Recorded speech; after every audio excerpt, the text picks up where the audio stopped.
He's considered by many to be the best inside source Israel's Mossad has ever managed, while others are convinced he was a double agent who duped Israel. The angel was a strategic agent. I also looked into the matter myself. After reading all the relevant documents, I can say full-heartedly and in confidence, Ashraf Marwan was an agent of great importance and significance. The angel was the codename given to Ashraf Marwan. Born in Cairo in 1944, his father had a long military career. He was the son-in-law of President Gamal Abdel Nasser of Egypt, Israel's greatest and most bitter enemy at the time. Marwan later emerged as a key advisor and confidant to Nasser's successor, Anwar Sadat. He began working for the Mossad in 1970, providing information about Cairo's military intentions and capabilities. We had our suspicions of who this agent could be. Was it King Hussein? Was it someone on the Syrian front? Not one of us, myself in particular, as the person in charge of the matter, thought to suspect anyone in Egypt. On the eve of the 5th of October 1973, just 14 hours before the war began, Marwan met personally with then Mossad chief Tzvi Zamir in Europe with a crucial warning: Egypt and Syria will launch a joint attack tomorrow. One of our good sources, Ashraf Marwan, gave us one outstandingly valuable piece of intel, which made us learn that the Egyptians are planning to cross the Suez Canal from west to east. Ahead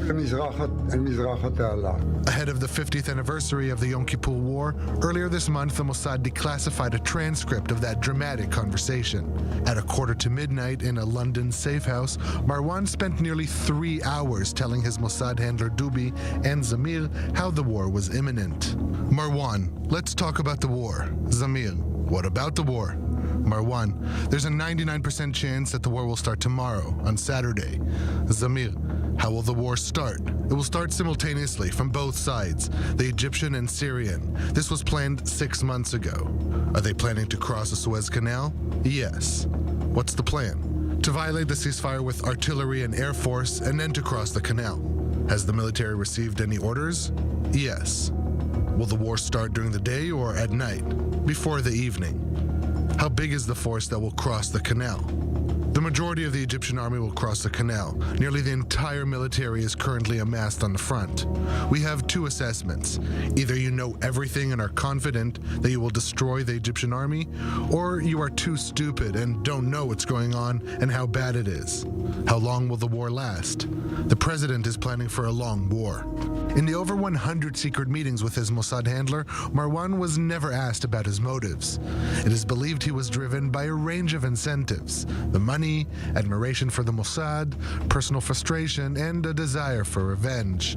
It is estimated that in the 10 years of providing intel to the Mossad, Marwan was paid close to $1 million in today's terms. Zamir, why do you say that there is a 99% chance that the war will break out tomorrow and not 100%? Marwan, based on my experience with the president, he can change his mind even with his finger on the button. He is too stupid. He thinks he will surprise you, but I personally am not so sure about that.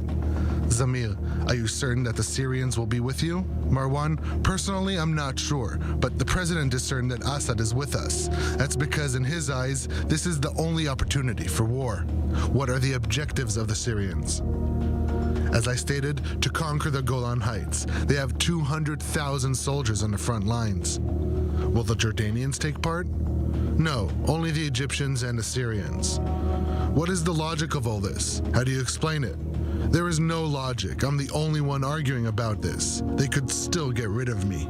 Despite having this detailed conversation shared with the government on the morning of the war, Israeli decision makers, primarily Defense Minister Moshe Dayan, were guided by the heads of military intelligence, who arrogantly declared that the chances of war were, quote, lower than low. Since then, in addition to the blame game between IDF intelligence and the Mossad, Marwan himself became one of the most controversial topics of the 1973 war.